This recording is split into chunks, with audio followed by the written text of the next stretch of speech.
Professor P.C. Keshavan is involved in harnessing science and technology for human welfare, particularly in the realm of sustainable management of natural resources, for rural development and livelihood security of the coastal farming and fishing communities.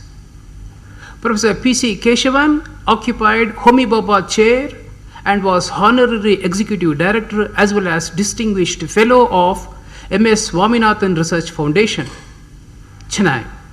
He was the former Director, Bioscience Group of Bhabha Atomic Research Center, Government of India, Mumbai, and the former Professor and Dean School of Life Sciences, Jawaharlal Nehru University. His current research links harnessing frontier science and technology with traditional knowledge for enhancing food and livelihood security without causing environmental problems. Professor Keshavan obtained his BSc in Agriculture from Delhi University, MSc from Madras University, and PhD from Postgraduate School, Indian Agricultural Research Institute, New Delhi. He is a geneticist and radiobiologist. He is known internationally for his work on elucidation of the pathways of modification of radiobiological effects by caffeine. He has published extensively in research papers in genetics, radiation biology, and sustainable agriculture and rural development.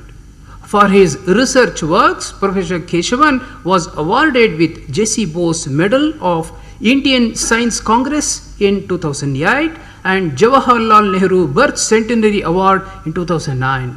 With this background, I would request Professor Keshavan to deliver his talk. Professor Keshavan. Good morning. At the outset, I would like to thank Dr. Baldev Raj, who is responsible for me to be here. It's very kind of him. I also thank Chairman Raghunathan and Professor Subha Chandran for making my trip to Bangalore and then beautiful place Nias possible. What I want to do in the next few minutes is to take a journey right from humankind's transition as food gatherers and hunters, that was about 10,000, 11,000 years ago, to doing what they are doing today, to put the planet Earth at crossroads. In fact, I once said in a lecture that Homo sapiens means wise. The humans are so modest, they call themselves wise. Wonderful. But what has happened is that over the years, they have sort of done so many things because of their own ability to do it, that one should appreciate. But they have done wrong things as well, so that they have degenerated into or de-evolved into what I call as Homo destructus. Now, what I say Homo destructus is something not new. It is based on another Nobel laureate who has said that humans have been so powerful on this planet. You know, humans, if you take as Homo sapiens and our brethren species called Homo neanderthals, who for some unknown reasons suddenly disappeared from the face of the earth about 40,000 years ago. Since then, it is we, the Homo sapiens, who have marched and conquered the planet. All other animals, for example, take the primates from which we evolved, are known for their ability to live in harmony with planet Earth. But humans have made a deviation from that. Their policy had been, in practice as well, had been to conquer nature. This is where we have got into problem. This is exactly the reason why Paul Curzon, a very Nobel laureate, you have known for his contributions to earth physics, astrophysics, and so on, he coined a term called Holocene. If you take this planet Earth, and we have the data, isotope data of oxygen-18, nitrogen, and also carbon data. People have studied, geophysicists of outstanding capability have studied what has been happening to this planet for over 800,000 years in Antarctica region, dome, and they call it. These isotope studies have revealed that Earth has been going through a cycle of 100,000 years of glacial period, that is everything cooling, forming ice. And then this 100,000 years of glacial period is intervened by 10,000 years of warming period, or what you call the interglacial warming period. Now, the last of the interglacial period occurred about 10,000 to about 11,000 years ago. That is the time when humans, until then, who were in their birthday suits and were no different from animals in hunting their food and gathering food, became transformed into farmers. They started domestication of animals, and also that is which what they call as the farm animals today, and also cultivation of the grain crops and so on. Now, for the next several hundred centuries, several millennia, there was not a great conflict between agriculture and environment, although there was some, because if I must cultivate, if our 10,000-year-old ancestors had to cultivate barley or wheat or rice or whatever it is, no, rice came to be cultivated much later. Wheat and barley were first, and rice cultivation is only about 5,000 years. So about 10,000 years ago, when they started cultivating wheat and so on, they had to cut down the forest trees to make space for farmland.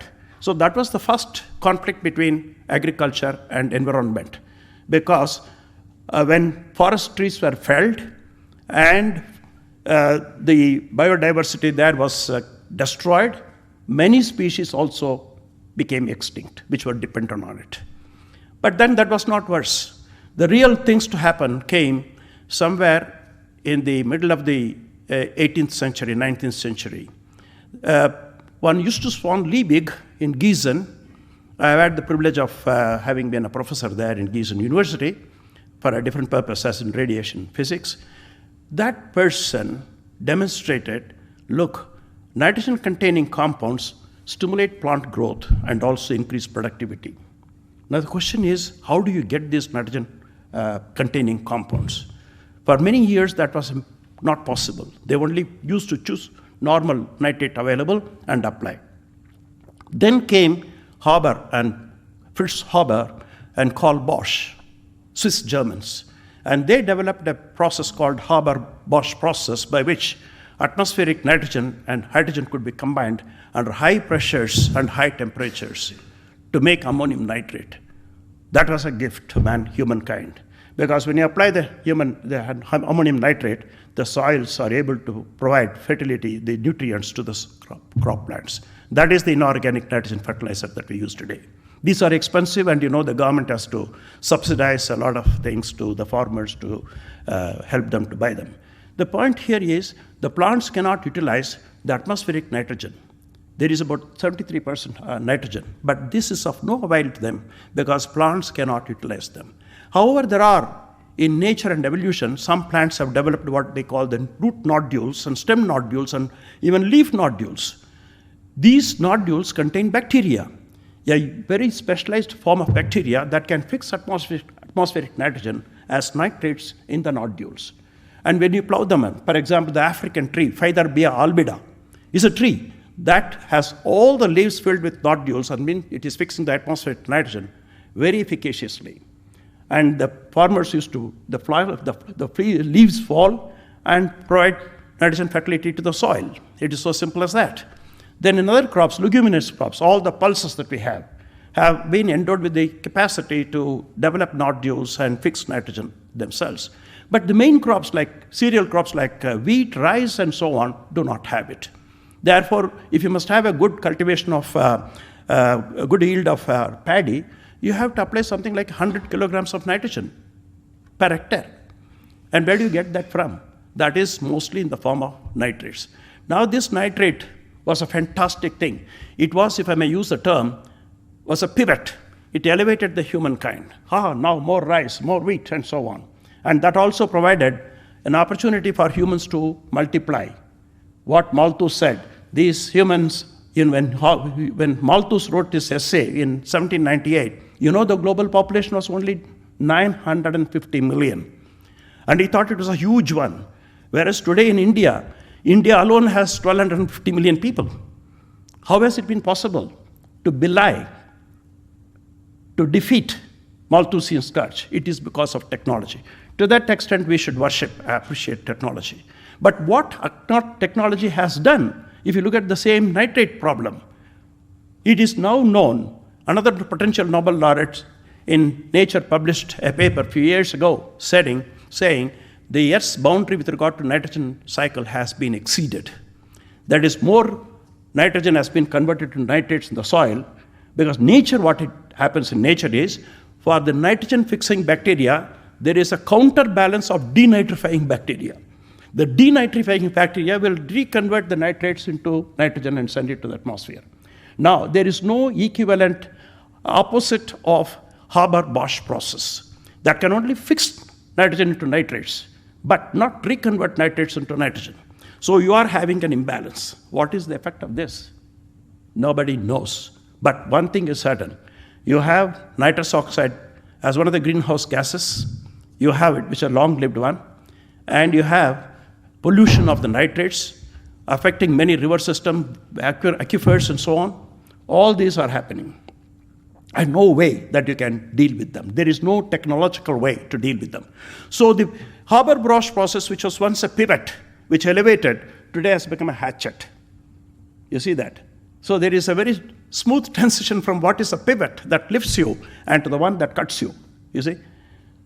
This is not the only thing. Many other technologies. Now I come to Green Revolution. The Green Revolution is a fantastic thing that happened to India. What did it do?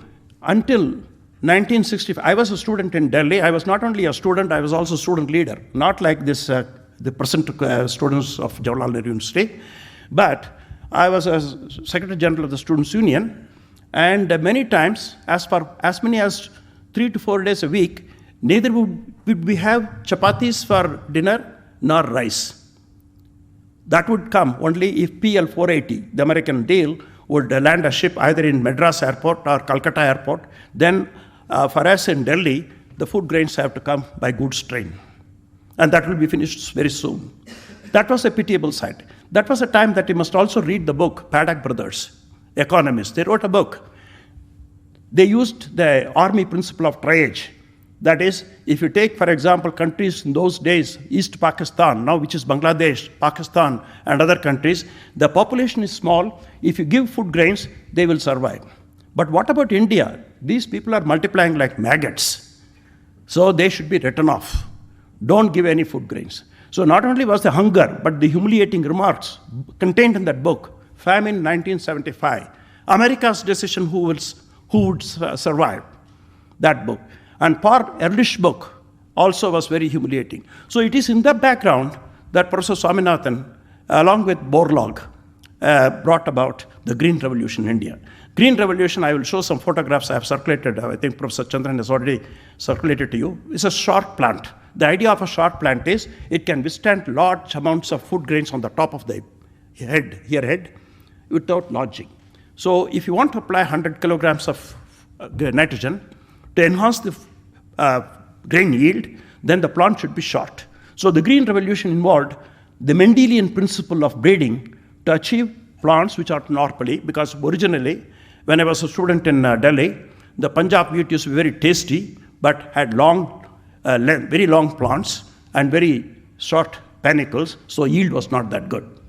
So this one's called Sonora wheats and so on. This is God's gift. I don't want to go into it. It happened in this short mutant form of plant occurred in a Japanese wheat field, and at the time Japan was under the American rule, and General MacArthur was the general in command, and when Dr. Solomon saw that plant and didn't have to take any permission of the Japanese government, anyway it was occupied by Americans, and took the seeds to Pullman, Washington, and there Fogel is a plant breeder. He multiplied and produced wheat plant that yielded 10 times more than the conventional dust wheat in America. Now it is this wheat that Professor Swaminathan got, and he said that it is because of the cooperation of Bharat Ratna C. Subramaniam, and also the ICS person. Those days administrators were also very different, Sivaraman. So these three people combined together brought about the Green Revolution. But what is important is that this yield, the Punjab farmers were also something unique. You cannot match them in the world. So dedicated, so enthusiastic. And it is their enthusiasm that enabled the Green Revolution to walk in. And overnight, what happened? India's image within 11 months changed from a begging bowl to bread basket. That was a technology, Green Revolution technology. But even before, at the time the Prime Minister was Madam Gandhi, Indira Gandhi, she decided to celebrate it with commemoration of a new stamp, Beet Revolution stamp in 1968, June. But before that, Professor Swaminathan wrote, as the president of the agricultural session of the 55th Indian Science Congress that was held in Varanasi, he said, "This is exploitative agriculture. This should not be practiced in long term. This is only to provide a breathing space. For God's sake, let us not continue with it. It will harm the soil, it will deplete your groundwater, and the application of enormous quantities of nitrogen fertilizers and so on will kill the soil health, because soil is not an inanimate structure. What supports plant is not an anchorage that a concrete wall can give. It is the numerous microorganisms which are fixing the nitrogen or converting, solubilizing into potash, or earthworms pulverizing the soil and adding to organic content of the soil and so on. So all these put together is what we call exploitative, that is the term that Swaminathan called. But there was another person by name William Gadd. He was head of the international agency, U.S. International Agency for U.S. Agency for International Development, and he wanted American footprint on that, and therefore he called it Green Revolution. It also went against the Red Revolution of the Soviet Union in those days, Cold War days. Whatever the Russians, Soviet Union people did, Americans would like to do the opposite. That is how the term Green Revolution was coined. Now, this Green Revolution over the years has shown what Professor Swaminathan said was true. That is, the fertile soils of Punjab. I went there about 2-3 weeks ago when I had to give a lecture in Amritsar, and I saw the plight of the farmers. Two things have happened, what is predicted in 1968. One is the soils have become denuded of the fertility. The soil water, groundwater has been contaminated, and the soils, people used, there was also a perverse subsidy. The electricity is free. Every chief minister assured the Punjabi farmers, and the groundwater was lifted up, and when it was lifted up, and the water was flooding the soil, and when water evaporated, what it left behind was salt. The soils became salinized. So wheat is not a crop that can withstand high levels of salinity. So that also yield diminished. So what was a pivot in 1960s, which transformed India's image from a begging bowl to bread basket, it today diminished. Punjab is going to face food insecurity. That is the technology. Then on the health side, nowhere else in India you have such high frequencies of cancer. Cancer incidence is very high in Punjab. That is because the people have had to use a lot of chemical pesticides. And this is the thing. So this is what I want you to say. What is the kind? Then the next thing, people are today talking about the genetically modified food. The term is a very mischievous one. Genetic modification should be restricted to Mendelian breeding, where you make sexual hybridization between two varieties, and the whole haploid genome is transferred. That is offset of the thing. Whereas here you take one gene, pick it up, put it to all stressful processes and insert into a recipient plant. Now, only two things that what the American companies, multinational companies have produced are the Bacillus thuringiensis-based pesticide and herbicide, that is glyphosate, Roundup-based one. These are too dangerous. And let me tell you that I was one of the members of the technical expert committee appointed to the Supreme Court a few years ago, and we had studied the whole thing, and we were convinced at the time that this should not have been introduced into India, because this will it will devastate the Indian environmental situation, particularly the soils, and it will also deplete biodiversity, which is very important, and above all, it will lead to a lot of health effects. Now, many of these company people, including my friend, who was the earlier speaker, at one point of time was the view that in America, it has not produced any health effects. Now, 2014-15 papers I have given to you in the PowerPoint. I'm not showing them because I want to give more time for interaction after I have said a few words, is that Americans have now shown very conclusively over the last 20 years, several kinds of health diseases, health impairment and diseases have appeared in the United States which went on. For example, at one point of time,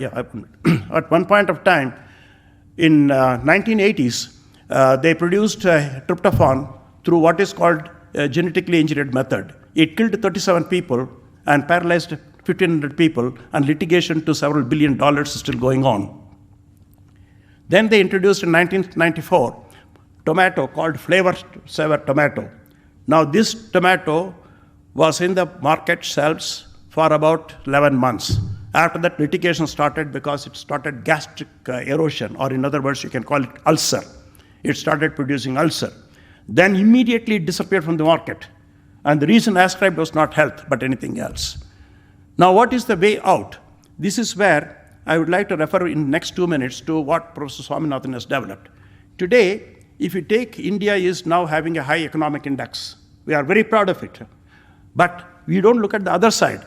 India is ranking very low in human development. India is the home to the largest number of hungry people. 280 million people don't have food before they go to sleep.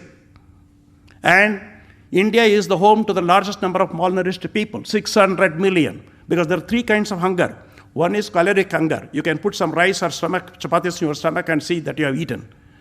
But protein may not be there. So protein hunger is the next kind of hunger. Third is what we call hidden hunger. It is not enough if you have protein and caloric, but you must also have vitamins, micronutrients, and so on to have a normal, physiologically capable health. That one, if you see, out of a population of 1,250 million people, about 600 million do not have. So what is it that you need? You need a radically different approach, not a mechanized corporate approach.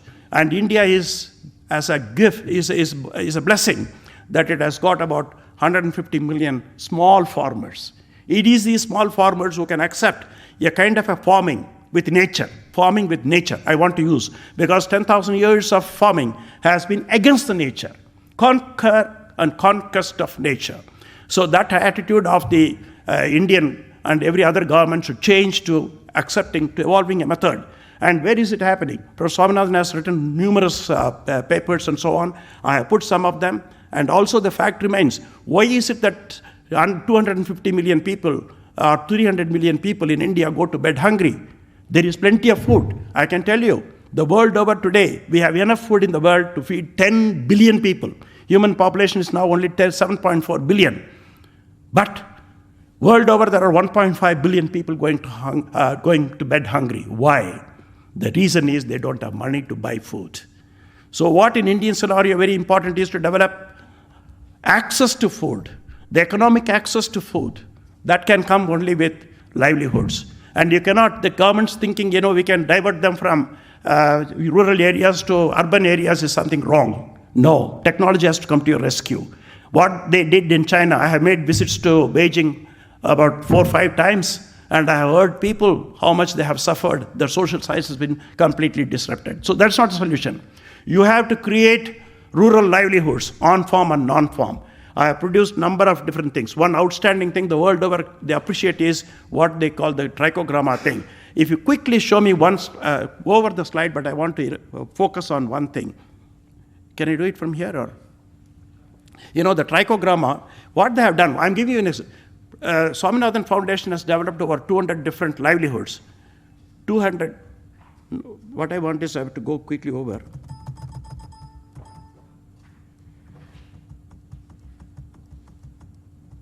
This is important. This is a picture that I've taken from nature. You see, in 3 accounts, that is with regard to nitrogen cycle, with regard to the biodiversity loss and climate change, humankind has already exceeded things. That is why Paul Crutzen said, within the Holocene, now for example, we should be living in a period that is beginning to cool, that is beginning to set in what is called the glacial period. No, humans have finished it. They are become dominant force. They dictate orders to the Earth and the solar system. With the result, Earth is warming up and warming up and warming up.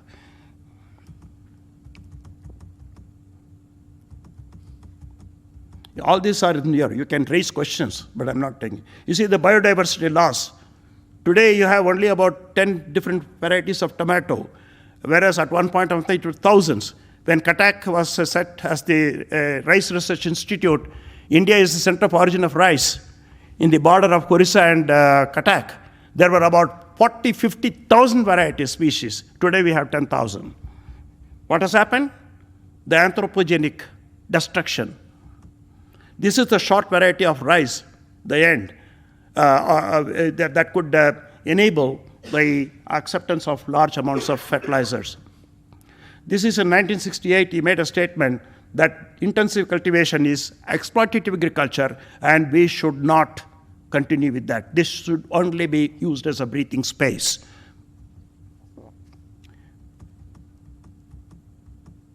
This is the 3 kinds of hunger: caloric deprivation, people having no food at all, then people having food but they are deficient for proteins, which come from pulses, in the case of vegetarians, and of course non-vegetarian food and so on. Micronutrient is the vitamins and micronutrients. Now this is a paper, one of the first things when I got into this field from radiation biology, which is my favorite subject, we showed that how poverty, environmental degradation, climate change, etc. are all interlinked. This is published in Philosophical Transactions, the Royal Society, good journal. This is what I want to say. Here, for example, if you take, there are different forms of rural livelihoods which will give them, they will not make them so rich as to buy a car or something like that, but that will keep them enough food, at least 3 meals a day, they can be ensured of. Particularly one I want to develop is this trichogramma. You see, we used chemical pesticides which are injurious. They are endocrine disruptors and cause cancer over a period of time.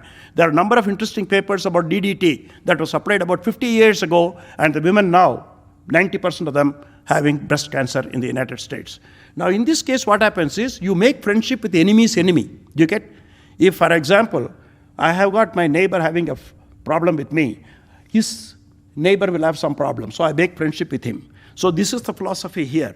For example, that small wasp here that you see, it goes and lays its eggs on the eggs of the real pest that we have.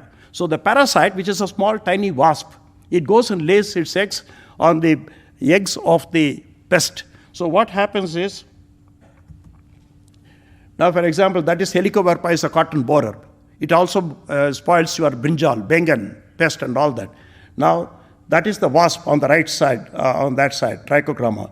Now if you look at it, this trichogramma goes and lays eggs here on this, and it develops, its pupae develop, and the host, that is the pest, is destroyed. Now what we have done is, this has been made into, this is a science, high-level science. This high-level science was demystified, and these women, rural women who have no land, who didn't have any income, they were trained to do this. And the consequence of that is put there, 7 health groups and so on. And in fact, 2 women were chosen for going to New York, what they call the Youth Employment Summit conference. And 2 of them, we had to train them because they have never they have never handled a fork and spoon, and they have never also had the toilet facilities and so on, and they have never sit in a chair, and such of these women had to be prepared to take up a journey to United States and come back. So the whole point is now they are getting about 2,000 rupees or something like that monthly income, which is something substantial. I'm only giving this illustration, but there are a number of such livelihoods possible. Now another important thing is the knowledge empowerment. He set up the knowledge lab to lab, land to lab, that is direct communication between the small farmers deprived of facilities of knowledge and techniques, data and so on, with the with the high-level institutions and so on. And it has also saved lives because we can give information to the marginal fishers who go in artisanal boats deep in the sea, and without knowing that there is going to be a cyclone and so on, they used to die. Now we provide information through inquires and so on. Now, another thing you have to prepare. The global warming is real. The sea level is increasing. What do you want to do? Will you give up your paddy cultivation? No. Learn it from what you call this Kuttanad in Kerala. There for thousands of years, these Keralites have been raising rice below sea water level, like Dutch polder system. They have developed their own, in fact, far better polder system, and they grow. Now, see what is happening. They can grow rice during some time, then coconuts are also giving them coconut for livelihood, and fish, which grows very easily. This is something that we had also put up in IG car for demonstration purposes. Now, the other thing is, there are crops, God has given you enough biodiversity. There are protein-containing crops, oil-containing crops, which love seawater, So the whole the latest technology that Professor Swaminathan is developing is to develop what is called halophytes. Halo means salt. Halophytes, plants which love salt and grow. So if you take that one, then you will not have the problem. Tomorrow you will get protein, but not from pulses, but from salicornia or some plant. Oh, sorry. So there are a number of them, cash crops, fodder crops, all that are halophytes which can be grown. So you can start cultivating around the seashore, because India has got, as you know, 7,800 kilometer long coastline. And if the seawater level goes up, you will have a problem. But this is a strategy, technology, the science and technology. Professor Baldev Raj asked me to talk on this, so this is very relevant to that idea. Then this is salicornia plant. Oil is rich, you can use it as salad, and you can also extract oil from it, and protein. And this grows so well in Gujarat at the moment.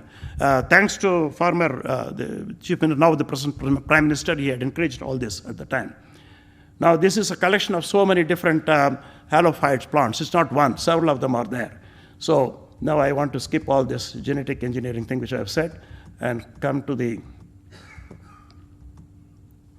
This is where words of wisdom. Man has lost the capacity to foresee and to forestall. He will end by destroying the earth. Already humans, as I mentioned, have become homo destructors. Thank you very much. I'm ready for questions. Thank you very much, Keshavan. Now it is time for questions from the audience. You can raise your flags, and then so that I can go one by one from... There is a long time, I think 1 hour is it for lunch. Half an hour so is over. I think quite a... Yeah. So feel free to ask any question. Yeah. Yeah, Mr. Appara. AK Bhatt from Atomic Energy. Yes. Just you referred, sir, about the death by cancer in Punjab agricultural field. Yes. And recently there was much hue and cry in the society that because of the excessive use of the pesticides and the fertilizers, there was a very high concentration of the radio elements in that soil, and that was one of the reason for all those cancerous diseases. So what's your opinion about that, sir? You see, this is a good question.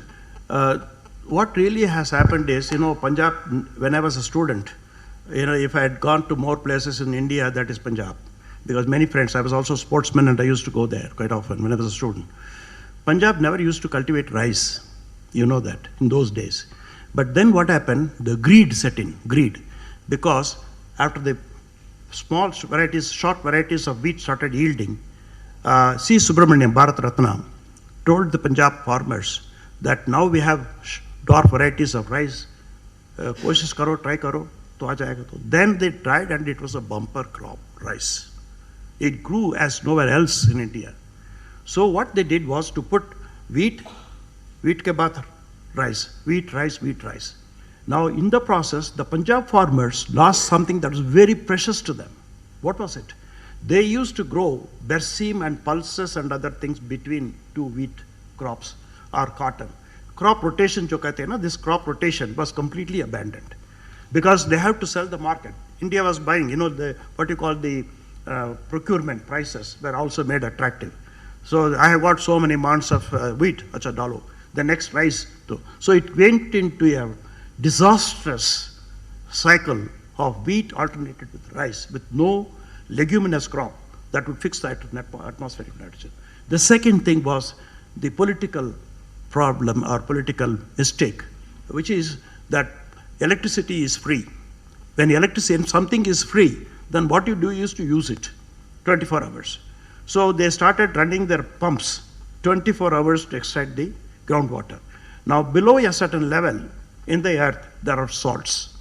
Now these salts come up and water evaporates. So what settles on the surface of the soil are these salts. And these salts do not support plant growth. And thirdly, when anything grows very luxuriant, when you put fertilizer so much, the plants grow so luxuriantly. And it will attract pests. When they attract pests, what do? The same multinational companies will tell, to pest aa gaya, to theek hai, now take this pesticides. So they also have applied indiscriminately. So this is the problem. Now the way back is that many Punjab farmers, of course some of them want to quit agriculture, that is tragedy, but most of them, some of them do not want to quit that kind of agriculture and come into more of the other crops, vegetable. Some of them have been meeting Professor Swaminathan, who also goes there to give advice and so on. So there is an attempt to sort of change the situation for better. The adverse effect was not overseen by Swaminathan? No, I put up a photograph of his there in 1968 in January. There was the 55th Science Congress, Indian Science Congress held at Varanasi. And he was chairman of the agricultural session. There he said that this agriculture is exploitative. This exploitative agriculture will cause harm to soil, to human health. He has used the word cancer. You will have more cancers in 1968. And what he said is, it is a need of the hour. For example, when India was having, as I mentioned about the Paddock brothers, Paul Eldridge, all condemning India, saying this should be written off. There is no hope for this country. Instead, send food aid to East Pakistan, that is Bangladesh, or Sri Lanka, or some other country. That situation was so appalling. Humiliation was worse than hunger, you see. In that situation, Green Revolution was right, absolutely right to have been brought in. But what we should have done is to have moved away to what we are trying to do now. We should have warned the people about these adverse effects. That didn't happen. You know, the political reasons are there. For example, I mentioned Bharat Ratna Subramaniam himself was responsible for inducing Punjab farmers to go for rice. Oh, no. You see, not that I'm blaming somebody departed soul, but the fact is this is what happened, historic fact. It's a disaster. Okay. Abhay. Sir, it is my practical experience. Yes. You made a mention that the various chemicals we are using for growing the vegetables and all, that is causing serious diseases like cancer and all. Yes. The public is aware of it, and knowing that fact, what I have done practically to grow the vegetable plants, I tried my level best for last 6 months not to use any chemicals to grow the vegetable within my house. But at one point of time I realized that unless I use some chemicals, I'll not able to get the even that lady's finger or tomato and all. A variety of diseases and coming. Is it due to the climate changes, or 20 years back I did my agriculture work, but I have not faced that problem. Yeah. But now it is a serious problem. You are right. This is question number one. Let me Another thing. No, let me answer this Okay, question please. first, because then, you see, over the years, it is again anthropogenic element that has caused this application of the chemicals. And what chemicals do when you spray, the trichochroma type parasites and predators, which will attack your pest, they are destroyed. A borer sits inside the tissue of a plant, that gets less chemical, it survives. So in other words, in fact, along with the two people, I have written papers on this very subject. What really is, this is again a short-sightedness of the humans. If I apply chemical fertilizer, everything will be normal. But what really happens is, the parasites and predators are outside, are trying to attack your pest. Now they are destroyed. And I must tell you another thing also. In God's gift to mankind, there are a number of plants. For example, here in Karnataka, in Mangalore, a friend of mine, Professor Mattu Madhyastha, he once gave me a lunch which had brinjal sambar. Of the kind of sambar I have never tasted. Not only the credit goes to his wife, no doubt, but much more the vegetable itself. Then he explained to me about Mattu Golla, that is the brinjal. And he said that this has never been affected by a single borer. Normally there are fruit and shoot borers. Never been affected in his garden. Fortunately, at the time I was visiting him, his garden was full of brinjals, and none of them had it. Really what happens is this, man tinkers the balance of the whole thing with. Now today, world over, what we agree is that no pest can be eradicated, because that's part of the bios. You know, in the Hindu mythology, they talk about Vasudhaiva Kudumbakam. That is, all species are interrelated. So even the pests are required. But what we should do is to see that they don't proliferate beyond an economic injury level. you have your share, 2%, 1%, not beyond it, because we need it. This kind of a deal you have to make with the pests. And that is exactly. Today, because of the fact that chemicals have destroyed the beneficial, those who fight for you against the pests, they have been destroyed to a great extent. So this we have to restore. That is the answer. And even now, over a period of time, if you allow, the pests and the parasites and predators will come. And you will see there will be some damage. That damage has to be accepted in principles of biodiversity conservation. Right? Yeah. Next question is Parameshwara? It's okay, sir. Thank you. Sir, when we see in the 60s and 70s, those time, majority farmers, they used only the, of course, this continuation of the same question, like you used natural manures. Correct. But later they started using the fertilizers, other things. You are right. Is it not the fact that the health hazards started increasing enormously and a lot of the health hazards spreaded all over the country? And what is the steps, whether government is not thinking on that line to reduce any chemical fertilizer, then go to the natural fertilizer, the manures? Yeah, your question is a very, very important one. Long before, I mean, tell you that my own grandfather from the police service, he was in police service in Bangalore, and then he moved to doing some farming, was natural manure and other things. Then what happened is, soon after independence, our first Prime Minister of the country, Pandit Jawaharlal Nehru, was always having a kind of a fear complex of the Bengal famine. We attained independence in August 1947. In 1943-44, several thousands of people perished in what we call the Bengal famine. So to our then Prime Minister, Pandit Jawaharlal Nehru, the backdrop to Indian independence was Bengal famine. And he didn't want. That is why in one of the lectures, one of his famous addresses said, everything else can wait, but not agriculture. Now what then at the time the agriculture scientists told was, we have to shift to chemical fertilizers and chemical pesticides in order to boost our agricultural production. So this was a kind of a advice then given to our Prime Minister, that he made this declaration, and immediately he set up fertilizer companies, as you know. One of the first 5 were Plan itself, fertilizer companies were set up and so on. So that was the beginning of the end of the natural, the manures and green manures and farmyard manures and things like that. That is true. Today we are realizing it. For example, there are 2 slides which you must see. People tell you in our country, in America, people have been eating this genetically modified foods for 2 decades, 3 decades, no damage. You know what the reason is? They never allowed the labeling to be put. Never allowed any shop to put this is genetically modified food. And yet, 2 outstanding surveys published last year in 2015, I have given the reference to you, will show how different diseases have gone up in the United States of America. And therefore, well-to-do people in the United States never buy anything but organically grown food. It is so expensive, but if they can afford, they do it, So that is the secret. So all these foods, food is a medicine in many ways. For example, rice varieties like Navra, in Kerala, they use it for treating some of the bone pains and arthritis and things like that. All these, some of them have. For example, banana that we eat, don't eat it as a fruit, but it's also a medicine.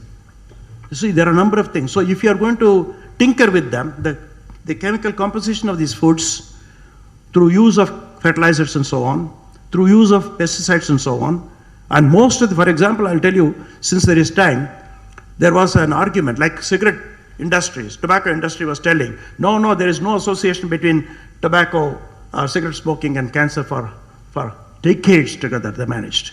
Now the Monsanto, the GM company, is doing exactly the same thing, although now, recently, about a year ago, now I'm paying full attention to it because I happen to be a member of the Supreme Court appointed committee, and though Supreme Court has not published our report, I am following it up along with some of my friends. One of them is a very dear colleague of mine in Baba Atomic Center. I don't know if you know, he retired, Dr. P.S. Chauhan.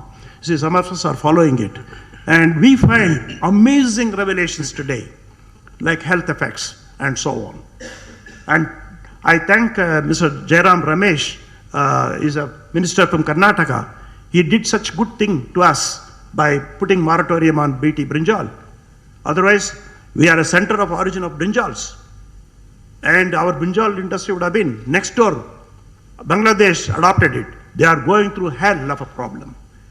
Their brinjal industry is finished. Their small brinjal farmers are finished. So technology is something. I'm glad Dr. Baldev Raju asked me to talk about science, technology, and agriculture. For agriculture is concerned because food is very vital. My predecessor, my friend Dr. Paduran talked on medicine, but medicine comes later. First comes food. In a hierarchy of human needs, as Abraham Maslow has said, food is the most basic requirement. If there is no food, there is no health. Where do you draw a line for striking a balance between technology and its exploitation? Yes, but who does it? How do you do it? This is the problem. See, for example, a lot of things have happened. The powerful, Monsanto is a trillion dollar industry, powerful. They can do to any extent to change any political power with anything, both influence and there is what is called a revolving door power. The highest paid Monsanto scientist is also now the advisor to Obama. You know that? See, that is the kind of a thing which operates in the world, which is a fact. We have to, because we're all, people, we are not, I'm not exceeding what you call the confidentiality of anything, but these are facts. Facts in a democratic world must be shared. Yeah. Sir, what is the effect of this chemical fertilizers on groundwater? And if it's so, how it can be prohibited or how it can be? The number of times, I know number of people have done it. And for example, the chemical fertilizers that we talk about is not simply a purified compound of inorganic nitrogen fertilizer. It has so many additive, what you call the adjuvants and so on. All these pollute. Today, added to it is a big pollution in the way of electronic waste. People at one point of time used to blame everything on nuclear waste. Then one of my students who is a professor in IIT Madras asked me to give a lecture on waste management. And there it was found, based on data, I could say that nuclear waste is the best thing that is ever contained in a very scientific, effective manner, and also it is not in the private domain, it is in the public domain. The government has trained good scientists to deal with them. But what do you do with the mobile phones? What do you do with the PCs? What do you do with other things? Each PC of that kind has got so much of heavy metals, and the earth cannot recycle them. So what do you do with them? And far worse, is nano waste. Nano waste, anything from 1 to 100 angstrom, doesn't have a barrier in the biological system. And once it goes, it commands the proteins to come and form its own organ. It forms a new organ, like organelle at least, not organ, organelle. Organelle is a much smaller entity. It forms an organelle. So the medical world is going to be frightened in years to come when new kinds of diseases emerge because of the nanoparticle-based wastage and so on. This is why, in the beginning itself, I used the term human sapiens, Homo sapiens have become Homo destructus. All other animals, potential Nobel laureate talks, all other animals live in communion or live in harmony with nature, whereas human nature from the beginning, from the day of Stone Age, had been how to conquer nature. And nature certainly will be conquered, but nature will have the last laugh. Today in the Scientific American, I think I have got one of these photographs put here from Scientific American. They talk about the planet Earth at the crossroads. At the crossroads. In the climate change. Now another interesting thing, so many meetings have been held, COP meetings about the climate change. Ultimately, the take-home message, as one of the editorial in Nature said, the climate science and climate policies, climate politics are in two parallel worlds. The scientists can go on talking about this is dangerous, that is, but that is nothing to dent the politicians and others who attend. For instance, today, the global temperature has increased, average temperature has increased by 1. degrees Celsius. If it goes to 1.5, there will be what is called a tilting point. That is the tilting point. The whole thing will topple over. And the kind of monsoons we expect always, so far India is concerned, so far our country is concerned, we say, okay, the southwest monsoon will come in somewhere off the shore of Kerala in early June or whatever it is, and that will spread across and so on. And then after the tapers, the northeast monsoon will start and so on. But that's not going to happen. Once the equilibrium, the tipping point has occurred, all this will change so drastically that you will not have any understanding of it. And also, let us note, more serious thing, as I was talking to Professor Subhash Chandran this morning, is the intergenerational inequities. For example, let us all, some of us in the wrong side of 60s and 70s might know that when we were young, we didn't have any problem of water, drinking water. When I was a student in Delhi University and my parents were living in Patel Nagar quite a distance, I used to cycle up in those days. On the way, I can drink water anywhere. Koi nalka se pani pi lo. From any tap, I can drink water. And also, the people were also so kind, they would put lassi, bars and other things, nimbu pani, all those they would to keep. And that was a time which was moved in communion. Today, everybody has to have a bottled water. Now, let us see what is going to happen 10 years' time. The size of the water bottle will diminish because in our generation time when we were young, about 50 years ago, that water, each one was able to get about 1800 liters of water per day. 1800 to 2000 depending upon the area. Today it is hardly 900 to 1100. And that too because many people don't get water at all. In villages, they have to go walk a long distance to fetch a pot of water. This is the situation. So this is what I call intergeneration. When we were young, we can pitch stumps and play cricket anywhere. So much of open ground was there. I have in Bangalore grown until I was about 10 or 11, and I remember that so much place used to be there. People can run. Today, every inch is filled up with concrete jungle. So the point is, again, you see the intergenerational. You had so much to yourself when you were young. You will have so little to your children. And further, there will be abysmally microscopic dimension of things. This is exactly the technology. So when you talk about science and technology, we have to understand the sustainability of it. The sustainability of it is in regard to the resources. See, way back, one of the slides will show you the paper by Donella Meadows and so on, who in 1972 wrote a paper, Limits to Growth. That is our resources.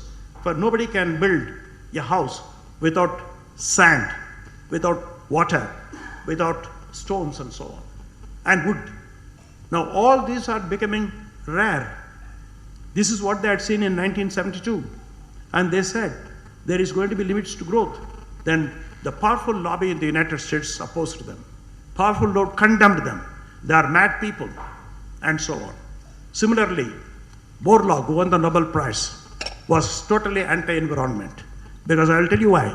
This is because there is time, otherwise you, Mr. Chairman, you control me, okay?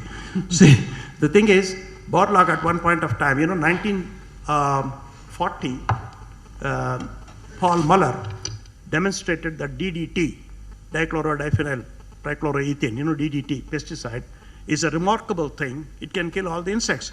And he was awarded Nobel Prize in 1948, Paul Muller. Then 14 years later, Rachel Carson wrote a book, Silent Spring. There in the Western countries, the spring is a fantastic time because the butterflies come, chirping of the birds you hear, all those things are gone. There's silent, graveyard silence. What has happened? Now Borlaug said, this environmentalist does no business. She should mind her business. Then people studied whether DDT is a carcinogen or not. There were divided opinions. Some 10 years ago, they said DDT is not such a powerful carcinogen. Last year, a lady scientist from Michigan, she showed, Barbara Cohen, her name, Barbara Cohen, showed, she studied, went back to California, a particular area where agriculture was thriving, where about 45 years ago, people were putting a lot of DDT and other things. Now she studied the cancer pattern, particularly in women, of those who lived there in those years. And she has found a very remarkable small window, narrow window. Narrow window is at the time of puberty, if women had been exposed to DDT, it is 100% carcinogen, breast cancers. See, this is amazing. A narrow window, much of the time nothing happens. But at that particular time, when so many different physiological changes occur, hormonal changes occur, DDT targets. This is a remarkable thing. Whereas with regard to Roundup, what country, both previous government and the present government wanted to allow, is endocrine disruptor. I want to say here, it is 100% carcinogen, and you are going to feed the people.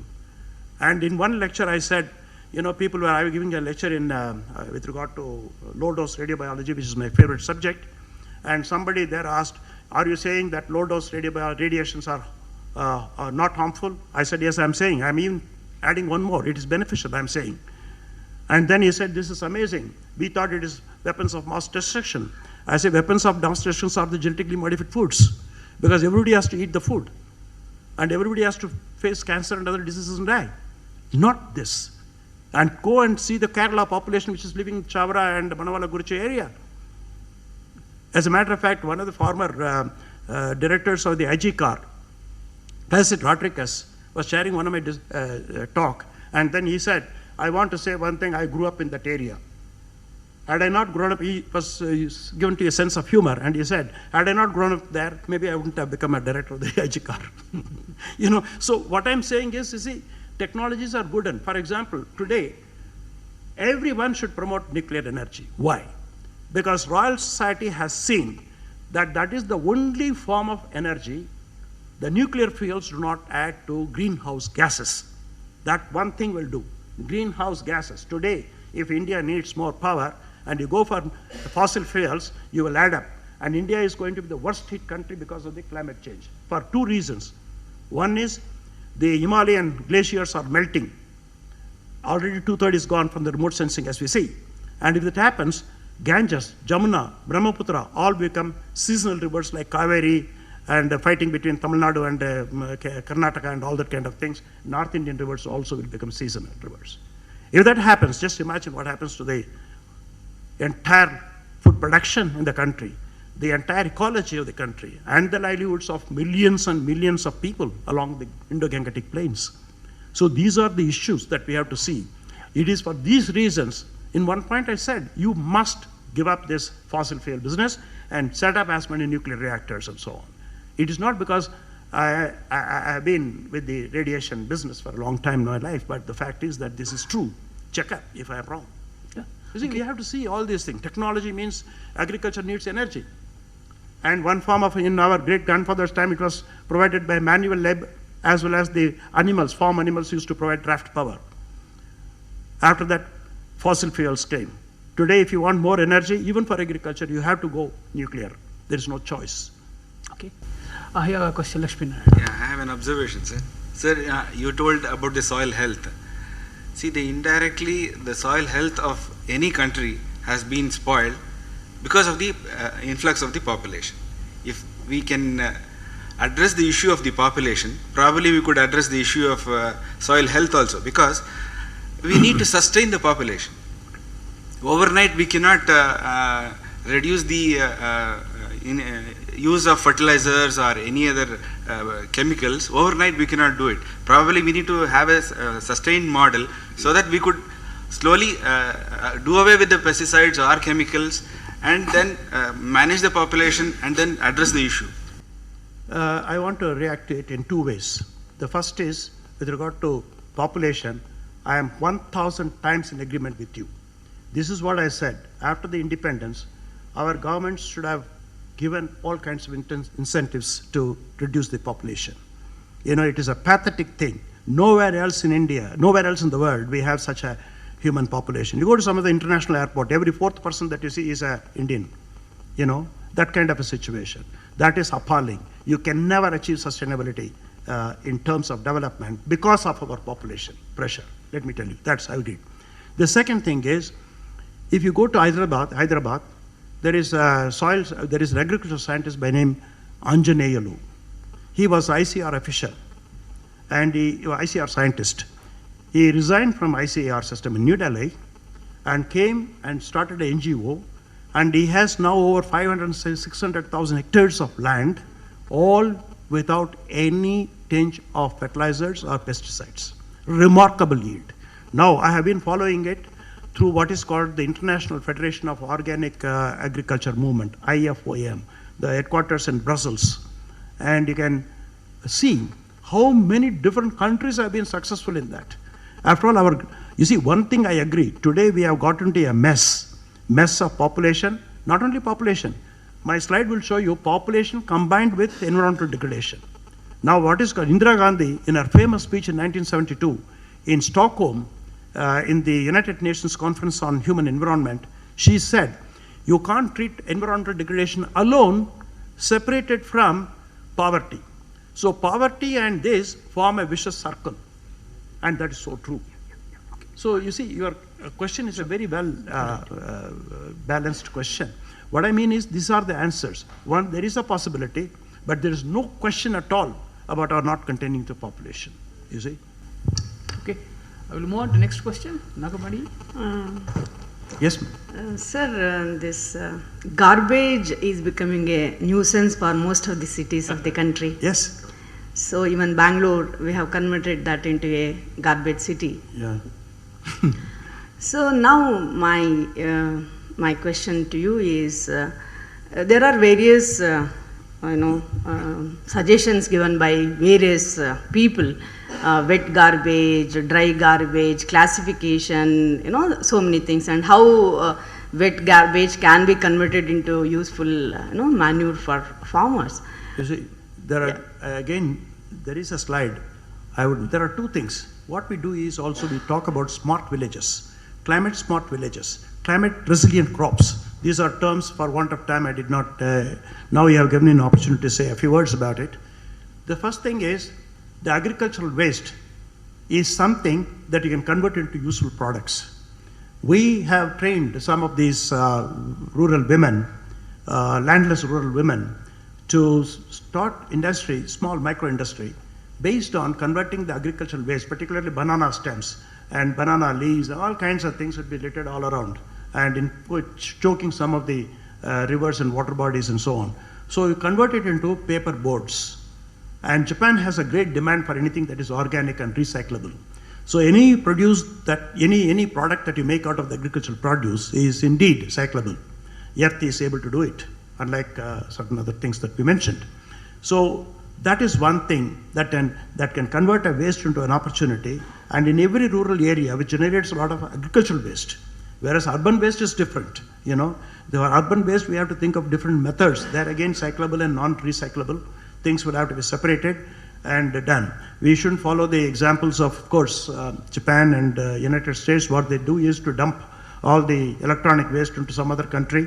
India has also was a dumping ground for a while, and now they are doing it in Japan, in China, and other countries, and so on. So that is not the solution, because they don't understand one thing. In fact, I told in a lecture in the United States, I said, the United States should take our future there is a report, United Nations report called Our Future, which is, the author of that was the Prime Minister of the Norwegian country, Gro Harlem Brundtland. I've got a photograph of her also here.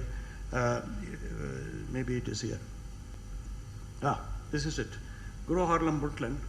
And she wrote Our Common Future. That is the title of her report, Oxford Press. And there she says, notwithstanding the geographic and political boundaries, ecologically, our destinies are intertwined.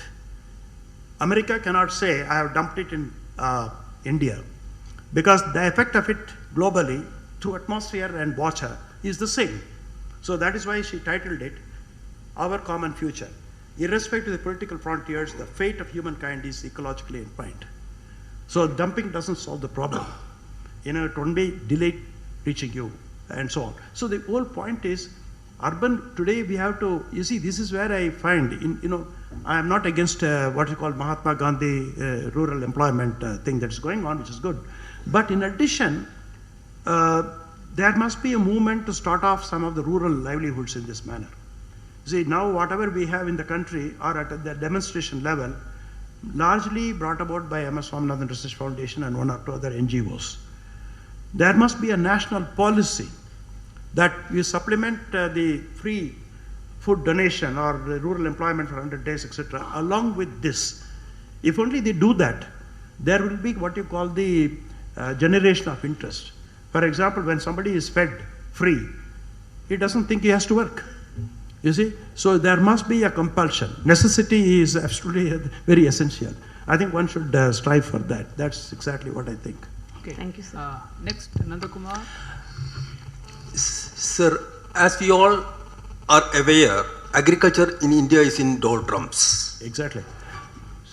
And you have suggested natural farming as the effective way of countering or rather solving the problems. At the same time, we know the farmers, when they are not having any alternative, they look for immediate solutions. And there is a lot of misinformation campaign regarding organic farming, all these things. Everything is termed as organic farming, and it is all this information are fed to the farmers. Naturally, agriculture university should have been a solution to advise the farmers to move in the right way. Can you elaborate the concept of natural farming, which you are highlighting, so that they can take it forward? Yeah, it's a very good question. You see, there are two kinds. One is what is called the organic farming. In the international sense, organic farming is a very rigorous one.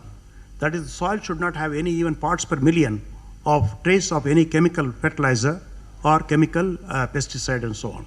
So to get a certification of the international caliber is very difficult. Although what happened is, in Tamil Nadu, in Kolli Hills, we found the tribals were cultivating pineapples and millets. When we had the very sophisticated testing done of the products, we found they didn't have any residue of fertilizers, pesticides. And that is because they were too poor to afford any chemical fertilizers or pesticides.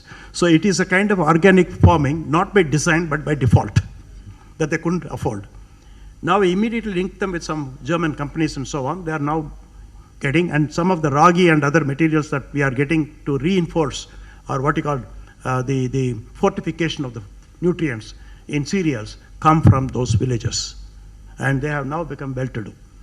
Well, the other thing is, what if you can't achieve that level of organic farming is also possible in two other places.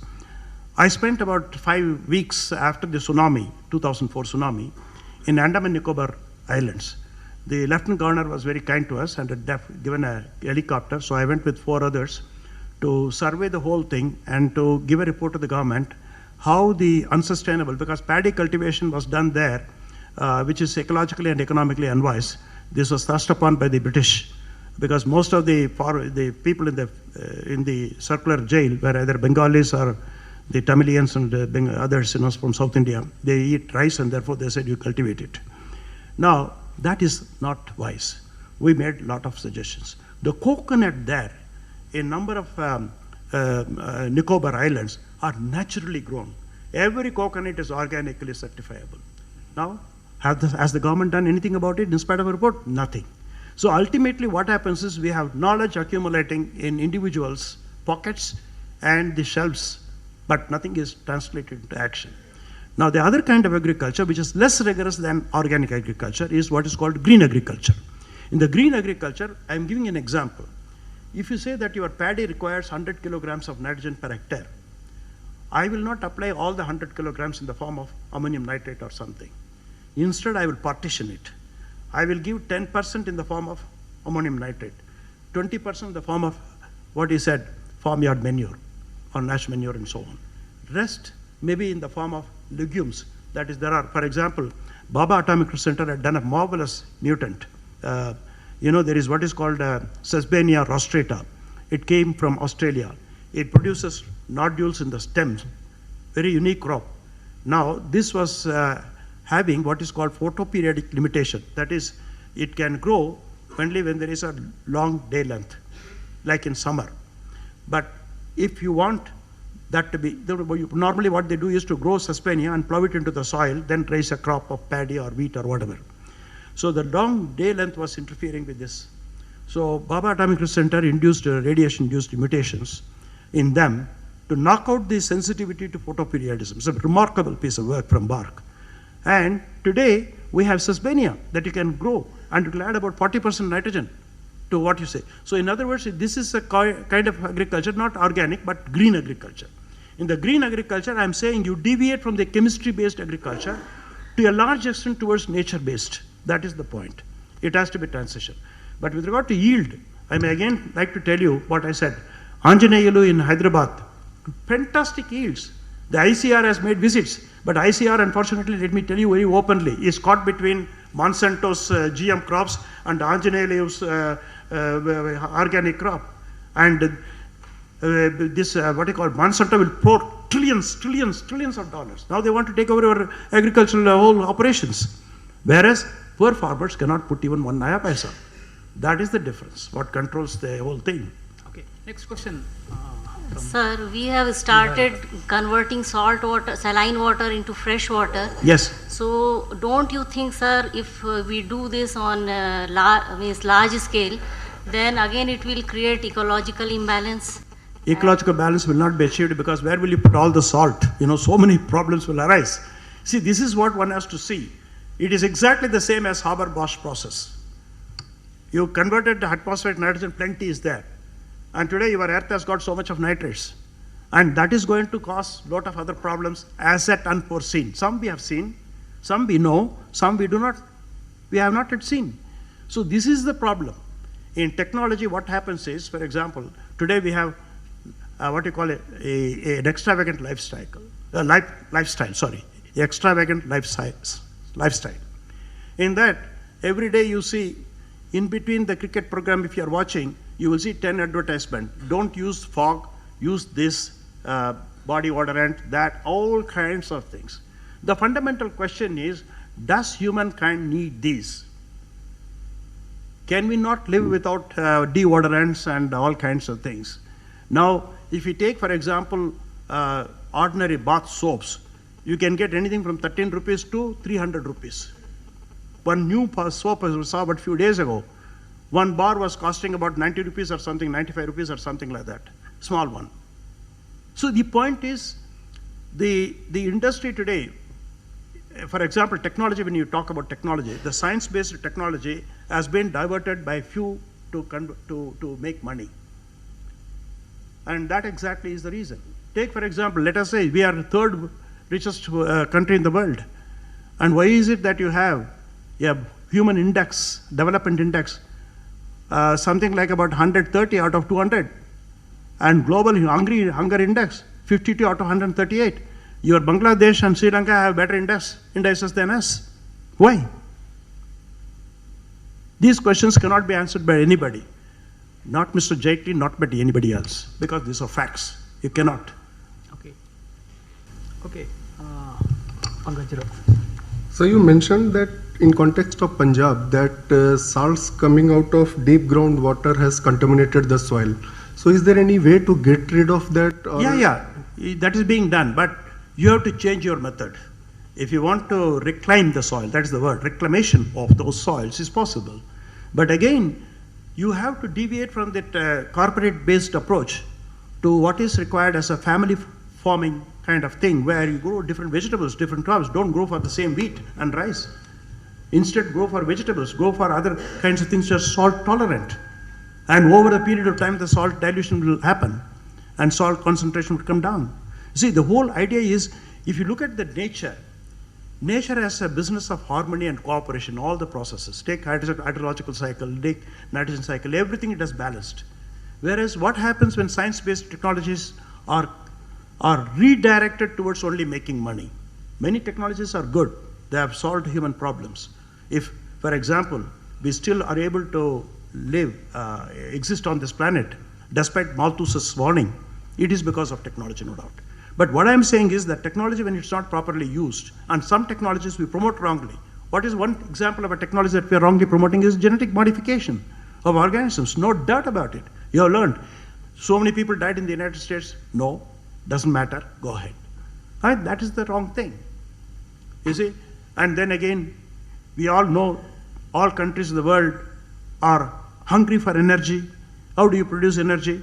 There are ways, but we don't want to follow them because you create what you call all kinds of imaginary problems. You talk about Fukushima. Let me assure you, as a radiation biologist, Fukushima has done nothing to human health.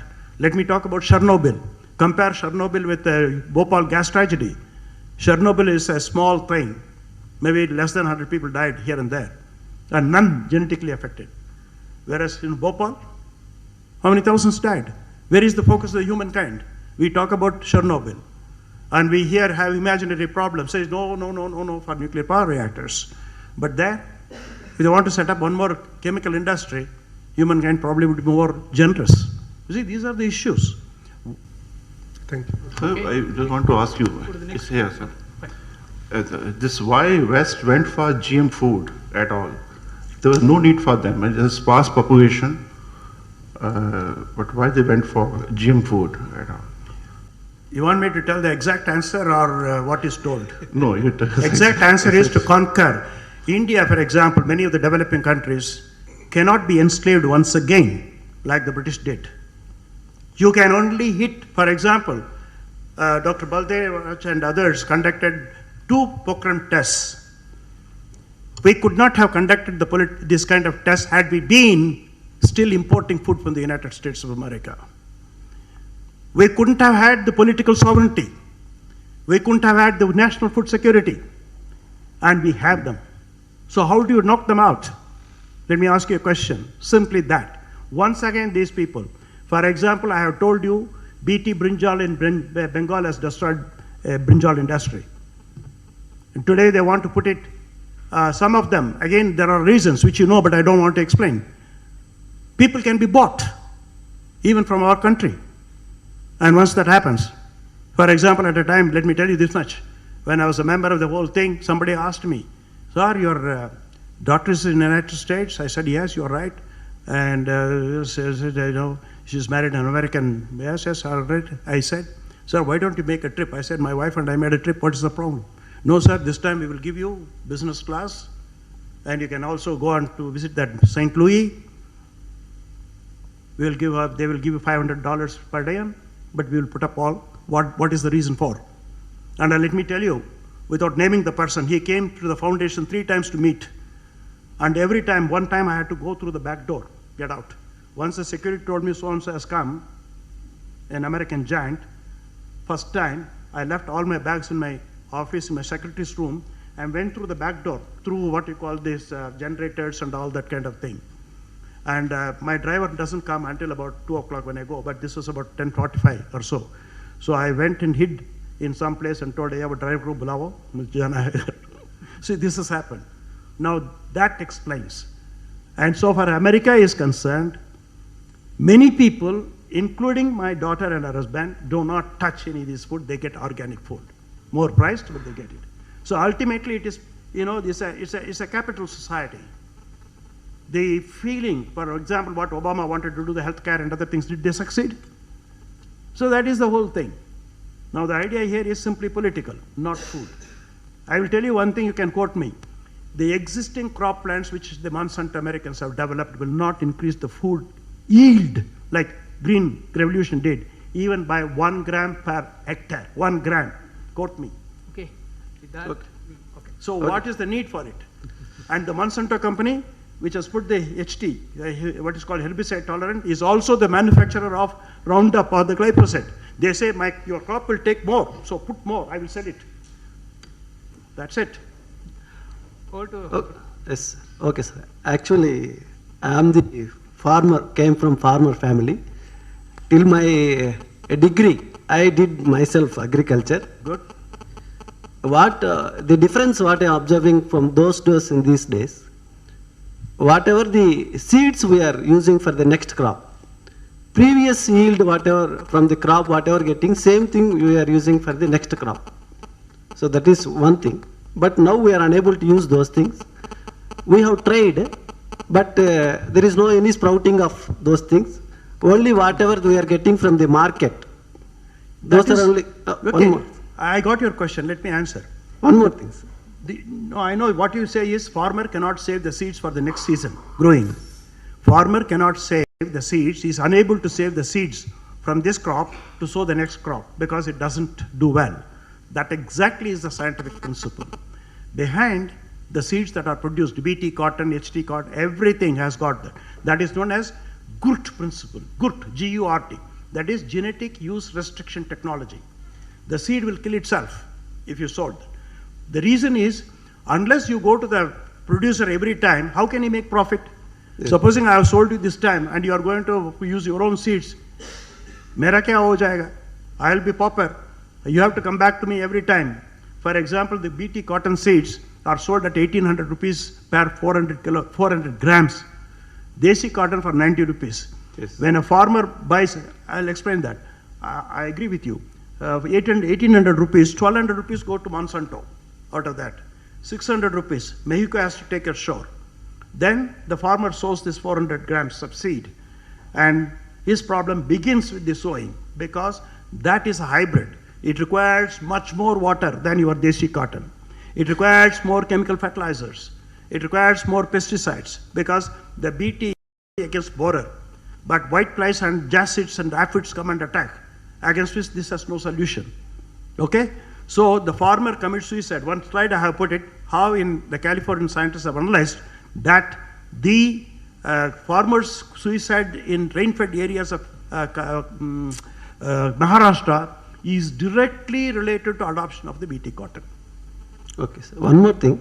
Earlier days when we are growing the vegetable plants, okay. Vegetables, they are putting some flower plants and some other different plants and all to attract the pests and all, so that right. Major vegetables will not be damaged. You are right, absolutely right. That is the wisdom, traditional wisdom. Yes, they have lost that. Now the present, they are not following that. Absolutely. You are talking from practical experience, I see. That's myself. That's what. No, that is very obvious that you are a farmer. You have experience. That's and one more, my observation. Please. Now, when at the time, now I am at Sriharikota. So there are so many different types of trees are there. There they are not using any pesticides or any things and for the any growth thing.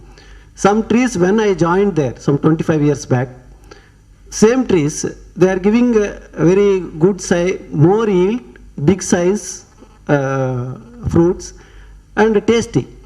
Same plant, now it is not, no yield, size is not there and taste also is not. So what is the reason? You know, no, not that. Senescence is true. We are not able to understand. So what is the? It may be due to climatic changes or soil changes. No, climate is indeed causing a problem, no doubt. But it's, unless you scientifically establish that it is entirely due to climate change, we cannot talk about it loosely. That is one thing. But the soil conditions have been deteriorating. That's well known. For example, it takes about 400 years to form 1 centimeter of topsoil, which is fertile, which can support growth, and you can lose it in one day. You know, see that kind of problems are there, soil-related problems, soil fertility, because you apply pesticide spray and that goes to the soil, and immediately the earthworms, which are pulverizers of the soil, which add to organic content of the soil, are killed, and many favorable or beneficial microorganisms are also killed. You see, so this is a process that is set in with the application of anything that is chemical, which is not natural. Okay, we'll have one more question from Rajari. Sir, I have not one but 3 questions. So go ahead. Maybe an observation. The first one is, what can be the future policy plan for producing food, either by technology using synthetic fertilizers and biotechnology or things like that, or by traditional knowledge with organic manure for sustainable living? Number 1. So you answer, then subsequently I'll tell you. See, the first question is, this is exactly what, if you go through the slides, they will show you how a transition is taking place. Professor Swaminathan calls the new system-based approach that he has introduced as the evergreen revolution. And he defines it as producing, achieving high levels of productivity in perpetuity without causing ecological or social harm. Now, for example, in the case of green revolution, yet another thing that happened was a paradox of mountains of food grains on one hand and millions of hungry people on the other. So we should avoid that also. So this is integral, this approach is integral part of evergreen revolution, where what you do is, now there are, literally speaking, world over people, some of them very outstanding brain, not only here, Professor Swaminathan, but people elsewhere have also written. MacArthur and Scher and so many other people have also done a lot of experiments to come up with how good the farming with nature is. Only thing is, our mindset has changed. Over a period of time, we think that chemicals will produce wonders, and therefore we want to judge. That is exactly one of the questions that I earlier encountered. But the point is that if you allow your time, that's why I refer to Anjaneyalu in Andhra. And he has done over 500,000 hectares, and ICR is not wanting to take it because the pressure is from elsewhere. You see, these are the things. Second question. Okay. But will you be recommending this particular point to the government, or whether government is having any plans to implement? I am too small to tell government what they should do, but these are all in the published domains and so on. And if there is a meaningful, like it happened in those days of Swaminathan when he brought in the Green Revolution, if there are those kinds of people, yes. If, for example, a minister is now going to follow the footsteps of Monsanto, then he will not do it, let me assure you.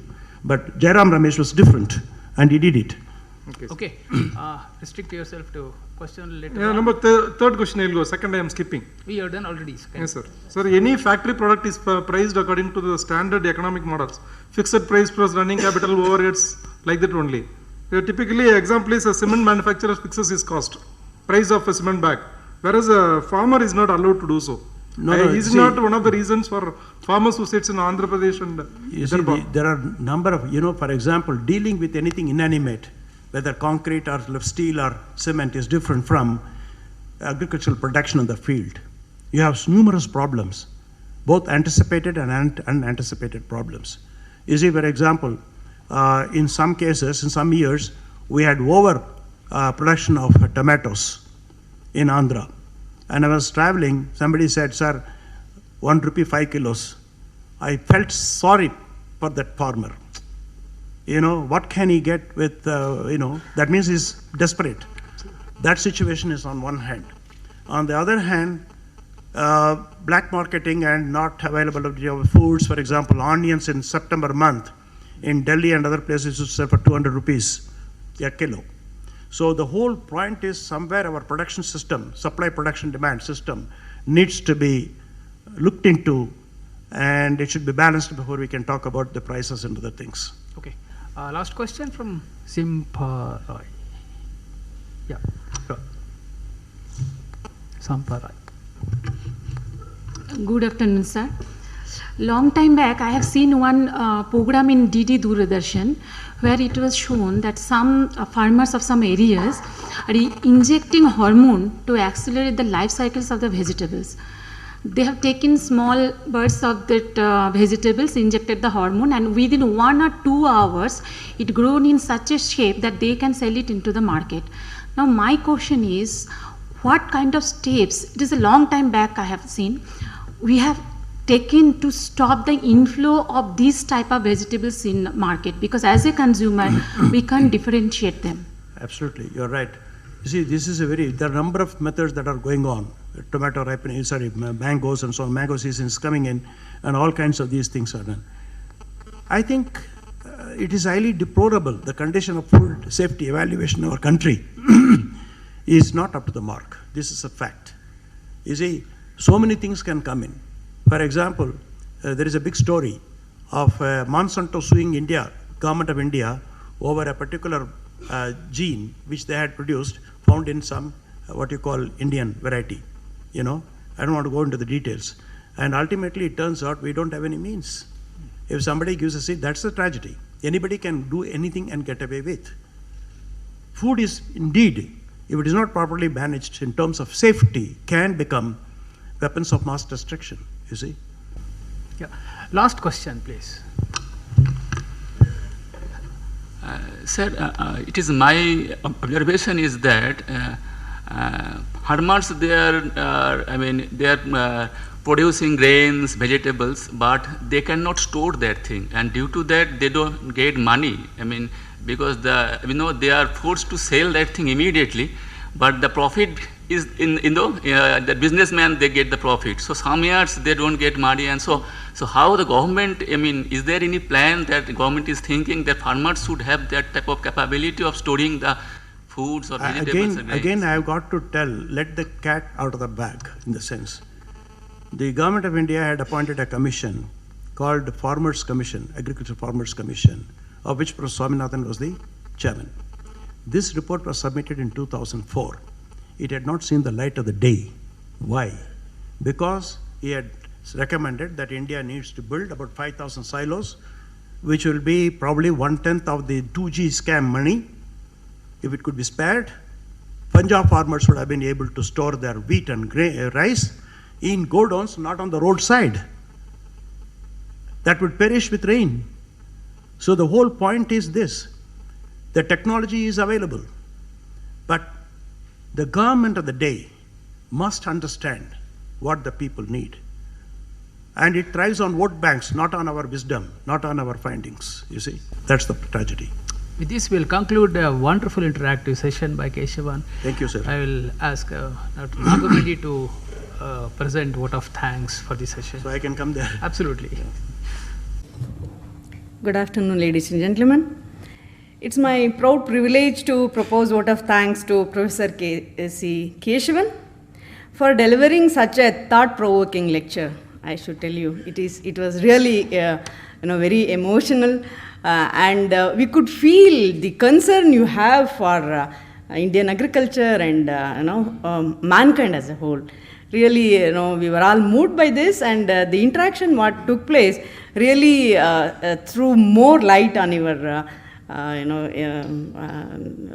knowledge and concern and what you want to do for the humankind. But the way in which you put things, good and bad, that has gone from science and technology to agriculture, it's really an eye-opener for us. I don't know who is going to really translate these things into action. Really, we are waiting for that. But still, I am a very optimistic person. I feel a day will come or a revolution will happen very shortly so that man stops destroying the planet, and he will also survive in a better life. So on behalf of all the participants here, and on my personal behalf, and also on behalf of NIAS, I would like to express my sincere thanks to Professor Keshavan. Let us give him a big round of applause. Sir, please note you have the maximum number of questions in all the Yes, it was it was very nice. And yeah, very yeah, it was more related to life of each and everybody here, so it was very nice. And I thank Dr. Raghunathan for conducting this session, and thank you all for making it so effective, so nice, and so informative. Thank you so much.